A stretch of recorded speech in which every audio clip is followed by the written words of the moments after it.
क्या आप जानते हैं कि स्लोवाकिया दुनिया का अकेला देश है जहां पर एक भी मस्जिद मौजूद नहीं है।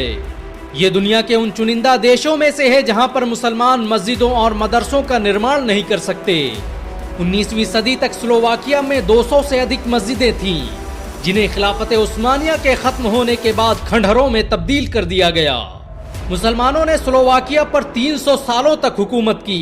ये कई सौ सालों तक खिलाफत उस्मानिया का हिस्सा रहा।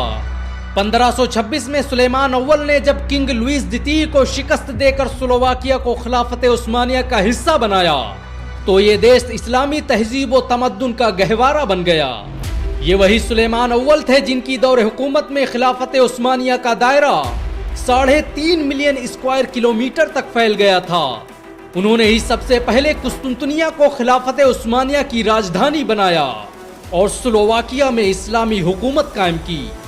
मुसलमान 7वीं सदी ईस्वी में ही स्लोवाकिया में दाखिल हो गए थे, लेकिन उस्मानी सल्तनत की स्थापना के बाद यहाँ इस्लाम बड़ी तेजी से फैला और स्लोवाकिया की एक बड़ी आबादी मुसलमान बन गई। 18वीं सदी में जब मुसलमानों को शिकस्त हुई तो यहाँ के ईसाई राजाओं ने मुसलमानों पर जुल्म की इंतहा कर दी, जिसके नतीजे में मुसलमानों की एक बड़ी आबादी आसपास के देशों में मुंतकिल हो गई। मुसलमानों के इस विस्थापन ने रोमानिया, पोलैंड, जर्मनी, हंगरी में तो मुसलमानों की स्थिति मजबूत कर दी, लेकिन स्लोवाकिया की मस्जिदें और उसकी बस्तियां मुसलमानों से खाली हो गईं। मुसलमानों के जाने के बाद स्लोवाकिया में ज्यादातर मस्जिदों को गिरजाघरों में तब्दील कर दिया गया। बहुत सी मस्जिदें शहीद कर दी गईं और बहुत सी वक्त के थपेड़ों में खंडहरों में तब्दील हो गईं।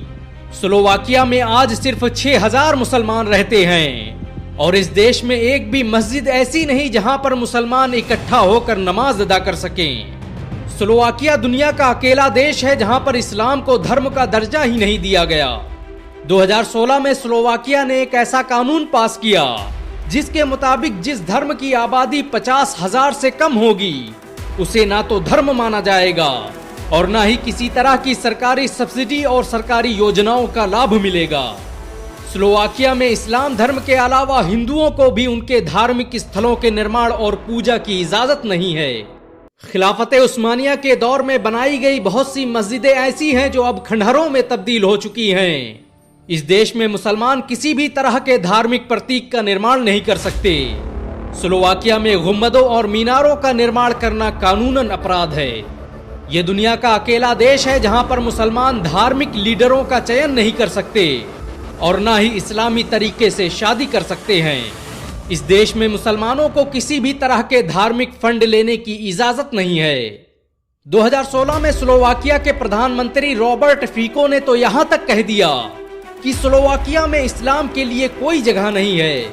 उसके इस बयान के बाद दुनिया भर में हड़कंप मच गया। तुर्की और सऊदी अरब ने इसकी कड़ी आलोचना की, जिसके बाद यूरोपियन यूनियन को स्लोवाकिया के खिलाफ बोलना पड़ा। मुसलमानों ने स्लोवाकिया में मस्जिदों के निर्माण के लिए बहुत सी कानूनी लड़ाइयां लड़ी, लेकिन उन्हें कामयाबी नहीं मिली। उन्होंने अंतर्राष्ट्रीय दबाव डालकर एक इस्लामिक सेंटर की स्थापना की, जो आज स्लोवाकिया का अकेला मुस्लिम सेंटर है। मुसलमान इसी इस्लामिक सेंटर में एकत्र होकर नमाज पढ़ते हैं। इसे एक तरह से अघोषित मस्जिद का नाम दिया जा सकता है। स्लोवाकिया की राजधानी ब्रैटिस्लावा में बना यह इस्लामिक सेंटर आज स्थानीय मुसलमानों का अकेला धार्मिक केंद्र है। स्लोवाकिया में मुसलमान बड़ी ही खामोशी से तबलीग का काम कर रहे हैं। हालांकि कई बार उन्हें इस्लाम का प्रचार प्रसार करने की वजह से जेल की सलाखों का भी सामना करना पड़ता है। इस देश में मस्जिदें भले न हो, लेकिन मुसलमानों के हौसले बहुत बुलंद हैं। मुसलमान लगातार कई दशकों से हुकूमत के खिलाफ केस लड़ रहे हैं ताकि अपने मजहब और अपनी पहचान के साथ खुलेआम इस मुल्क में इस्लाम की तबलीग कर सकें। मुसलमानों ने स्लोवाकिया के लिए जो किया वो आज तक कोई नहीं कर पाया। बहुत कम लोग जानते हैं कि कॉफी से लेकर हुक्का, फानूस, स्ट्रीट लाइट और तांबे के बर्तनों को बनाने की तकनीक मुसलमान ही स्लोवाकिया लेकर आए थे।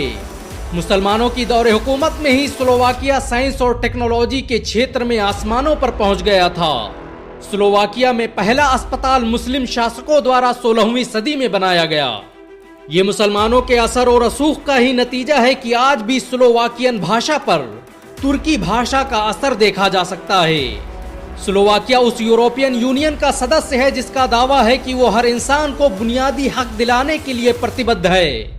लेकिन स्लोवाकिया के मुसलमान आज भी अपनी मजहबी पहचान के लिए जंग लड़ रहे हैं और दुनिया तमाशा देख रही है। अगर मुसलमान देश ही एकजुट होकर स्लोवाकिया के मुसलमानों की आवाज बनते तो आज वहां मस्जिद का निर्माण हो चुका होता। क्या आप मानते हैं कि स्लोवाकिया में मस्जिद बननी चाहिए? अगर हां तो नीचे कमेंट में जरूर बताएं। ऐसी और वीडियो को देखने के लिए हमारे चैनल को सब्सक्राइब करें, घंटा जरूर दबाएं।